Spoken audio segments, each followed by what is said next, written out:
Ravi Prakash Siliconandhra hospital Kuchipudi super speciality వైద్య సేవలు పూర్తిగా ఉచితం. వైఎస్ఆర్ ఆ పేరు వినగానే అందరికీ కూడా ఒక ప్రేమ, ఒక ఆప్యాయతతో కూడిన ఒక పరిపాలనా విధానం గుర్తొస్తుంది. ఎందుకంటే పరిపాలనకి ఈరోజు మానవత్వాన్ని అద్ది ప్రతి ఒక్కరి గుండెల్లో చిరస్థాయిగా నిలిచిపోయారు వైఎస్ఆర్ గారు. అందుకే ఈరోజు ఆయన చనిపోయి 14 సంవత్సరాలు పూర్తవుతున్నా ఇంకా కూడా ఎవరు ఆయన్ని మర్చిపోలేరు, భవిష్యత్తులో కూడా మర్చిపోరు అని గర్వంగా చెప్పగలను. ఎందుకంటే ఈ రాష్ట్ర రాజకీయాల్లో పెను మార్పును తీసుకొచ్చి పేదవాడికి నేనున్నాను అంటూ ఆయన ఇంటి వద్దకే అన్నీ కూడా తీసుకొచ్చి అందించిన ఘనత వైఎస్ఆర్ కుటుంబానికే దక్కింది. ఎందుకంటే వాళ్ళు ప్రజల్ని తమ కుటుంబ సభ్యులుగా భావిస్తారు, అభిమానిస్తారు.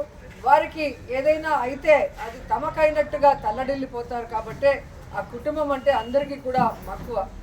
ఎంపీసీ బైపీసీ విద్యార్థులకి ఒక వరం CA CMA కోర్సులు. CA CMA చదివే విద్యార్థుల్లో 40% మంది ఎంపీసీ మరియు బైపీసీ విద్యార్థులే మాస్టర్ మైండ్స్. కానీ రాజశేఖర రెడ్డి గారు ఏ విధంగా అయితే తన పాదయాత్రలో ఒక ప్రపంచనాన్ని సృష్టించారో, ప్రజల కష్టాల్ని, రైతుల కష్టాల్ని, ముఖ్యంగా పేదవాడి కష్టాన్ని దగ్గర నుంచి చూసి అవన్నీ దూరం చేయాలి అని ఒక నిర్ణయం తీసుకొని ముఖ్యమంత్రి అయిన తర్వాత ఆయన చేపట్టిన అనేక చారిత్రాత్మక నిర్ణయాలతో, సంక్షేమ పథకాలతో మరి ప్రతి ఒక్కరి గుండెల్లో కూడా ఈరోజు నిలిచిపోయారు.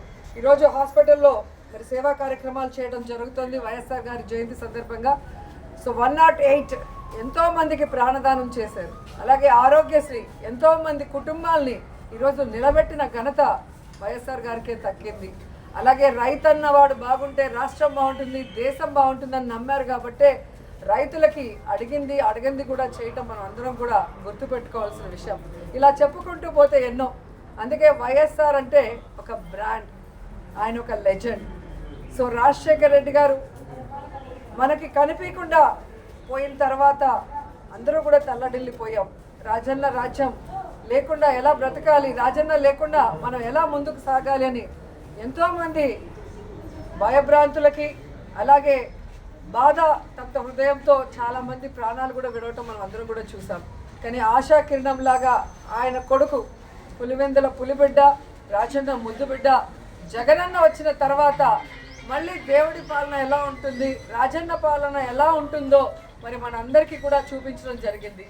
కానీ మొన్న ఎలక్షన్స్లో మనం ఓడిపోవటం అనేది కొంచెం బాధాకరమైన విషయమే. అయినా మనం ఓడినా గెలిచినా, అధికార పక్షంలో ఉన్న ప్రతిపక్షంలో ఉన్న మనం ఎప్పుడూ ప్రజల పక్షానే, రాజశేఖర రెడ్డి ఆశయాలకు అనుగుణంగా ఏ విధంగా అధికారంలో ఉన్నప్పుడు పరిపాలించారో జగనన్న, ఈ 5 సంవత్సరాలు కూడా రాజన్న పరిపాలన మళ్ళీ తీసుకురావడానికి మనం అందరం కూడా కలిసికట్టుగా పోరాడాలని కూడా అందరినీ కోరుకుంటున్నాను.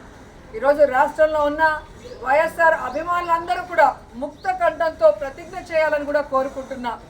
రాజన్న పాలన మళ్ళీ రావాలి, రాజన్న బిడ్డ మళ్ళీ ముఖ్యమంత్రి అవ్వాలి, మళ్ళీ పేదవాళ్ళ ప్రజల మొహాల్లో చిరునవ్వు రావాలి, వాళ్ళ కష్టాలు దూరం అయ్యే విధంగా మనం అందరం కలిసికట్టుగా పనిచేయాలని కోరుకుంటూ ఈరోజు వైఎస్ఆర్ గారి జయంతి సందర్భంగా ఆయన విగ్రహానికి పూలమాల వేసి ఇక్కడ సేవా కార్యక్రమాలకి అందరూ కూడా వచ్చిన ప్రతి ఒక్కరికి పేరు పేరున కృతజ్ఞతలు తెలియజేసుకుంటున్నాను. జోహార్ వైఎస్ఆర్! మరిన్ని వీడియోస్ కోసం ఛానల్ ని సబ్స్క్రైబ్ చేయండి. లేటెస్ట్ అప్డేట్స్ కోసం వాట్సాప్ ఛానల్ ని ఫాలో చేయండి. అండ్ లింక్ డిస్క్రిప్షన్ లో ఉంది.